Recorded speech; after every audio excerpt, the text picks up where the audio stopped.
my body, my choice.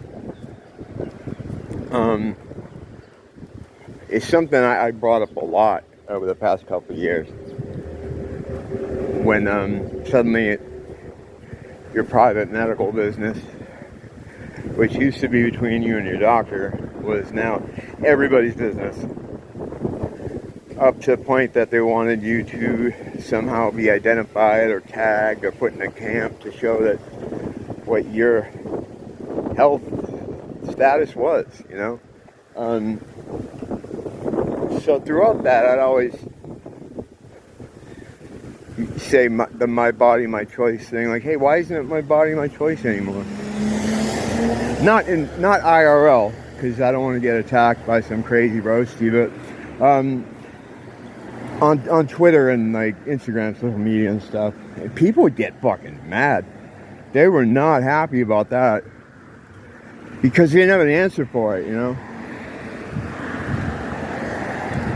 But I just figured it was just over. It was a saying that just wasn't going to be said again anymore, or they were retiring it or something. And now that we got the Roe versus Wade thing going on, it's back in an incredible display of lack of self-awareness. They're using all the same talking points that I was using when it came to getting the jibber jabber. I was like, it should be between you and your doctor. No one should be forced. I'm watching that ghoulish Whoopi Goldberg in a clip on YouTube. She looks like a Jim Henson creation for like a Dark Crystal film that never happened. Big Muppet head. And she's like, you know, this should be between me and my doctor. There should be, no one should be able to tell me what to do with my body. And I'm like, yeah, I was fucking saying the same thing. But when it came to that, and I get yelled at, but now and she's getting all indignant about it.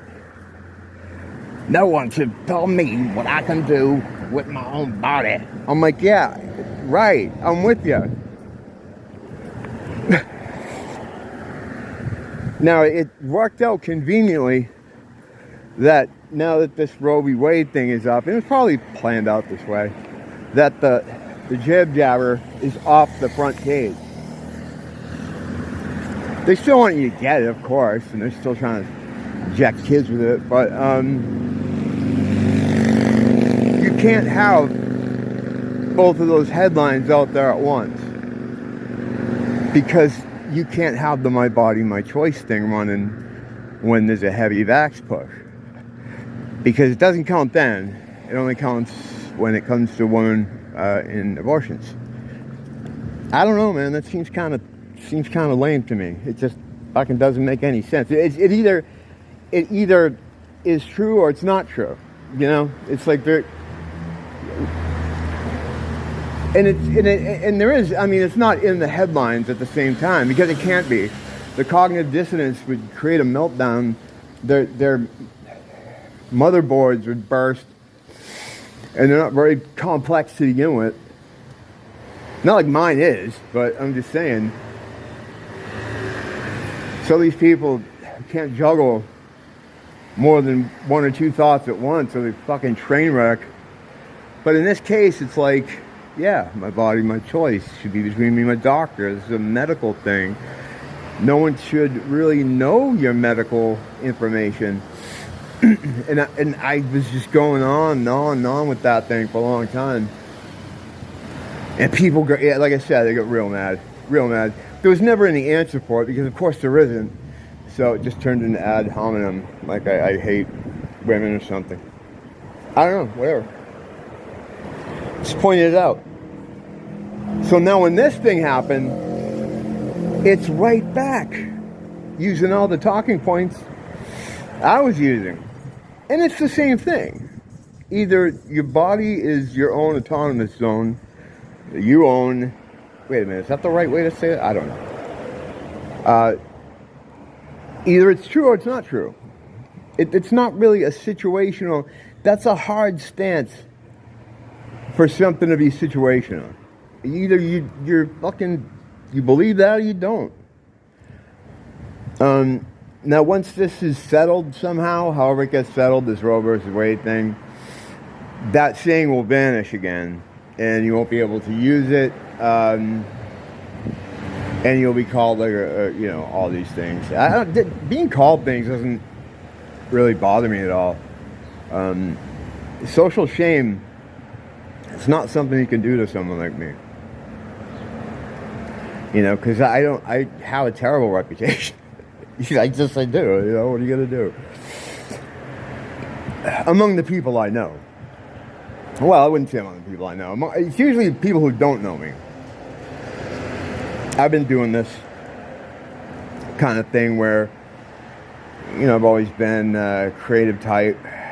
So I was always doing some kind of art that could be seen, whether it was writing, being in bands, a small stint in radio. It's always something that I make the kind of art that you see. So, I'm used to getting a lot of shit. And the social shame shit doesn't work. But that's all I really have, So if you don't have that as a weapon, what do you do about someone like me? I mean, I'm not asking you. I don't want, I'm not looking to be put in a van or anything, but, And then Dickie Barrett, singer for Mighty Mighty Boss Tones. A couple months ago, they broke up. On the eve of doing, their 25th anniversary tour, they just signed to Hellcat Records, this whole deal. And they broke up. And the word is that it was because the singer, Dickie Betts, was didn't want to get the jibber jab. Now, this isn't officially confirmed, but Rolling Stone did a piece on it anyway, saying that he was promoting dangerous information by not getting the thing. And we're seeing the Johnson & Johnson information come out now where they're telling you don't take it because it could lead to, I don't even know if I could say what it is. But, I mean, I could have told you that a year and a half ago. Whatever. So the Rolling Stone article, flying in from oblivion, is Kay Hanley from a band called Letters to Cleo, which you probably haven't heard of.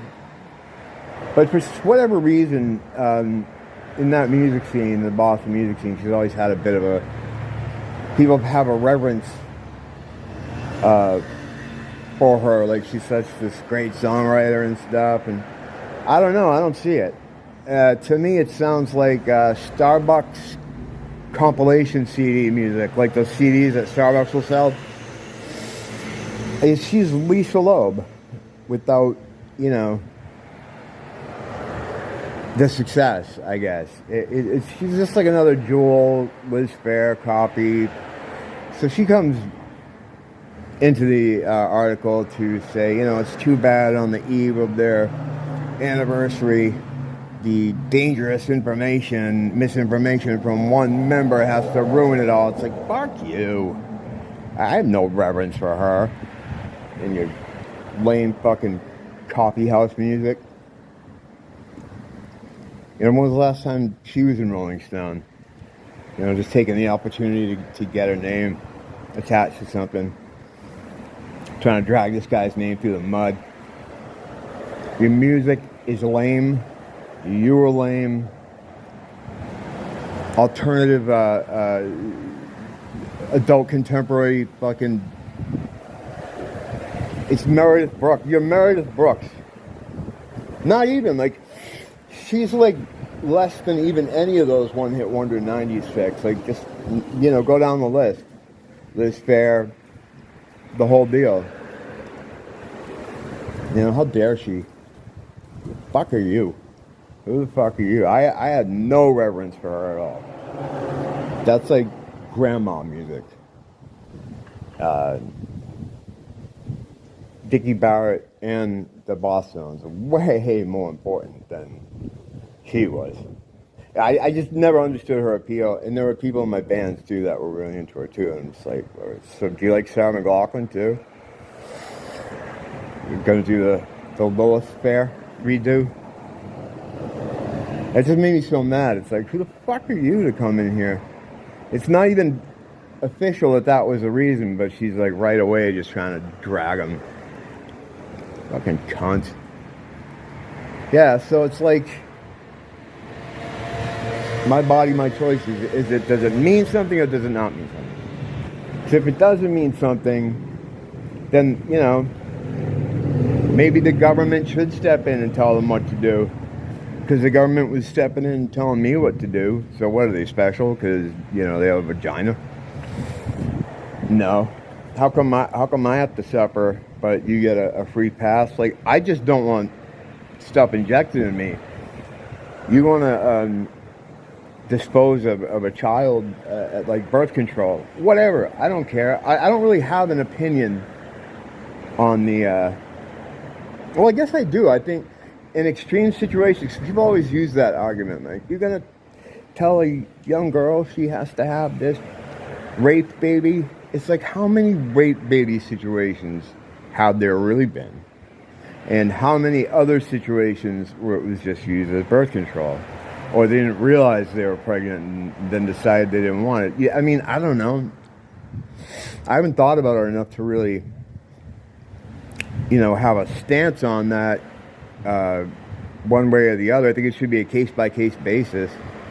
You know, I don't think it should be outlawed, because I think there should be special cases. But I think you should have to meet a certain requirement. You know, that way, the 1 in like 6 million girls that are having a rape baby, they can get rid of get rid of it. That sounds nice. They can fix their problem. They don't have to have the rape baby. But wouldn't it be better to have the baby than put up for adoption? I don't know. Whatever. This isn't my. I don't care about this stuff. It's not my argument.